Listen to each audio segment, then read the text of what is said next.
How to turn off two-factor authentication on Instagram. First thing you have to do is head over to your Instagram app and make sure that you're logged in.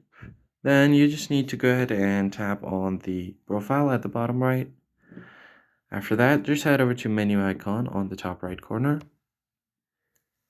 and then click on Account Center right here. Now you're going to have to tap on Password and Security under Account Settings.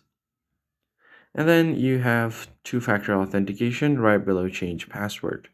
Head over there.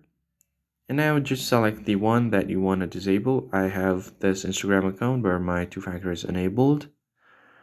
And then from here, what you need to do is simply go ahead and tap on the Authentication app.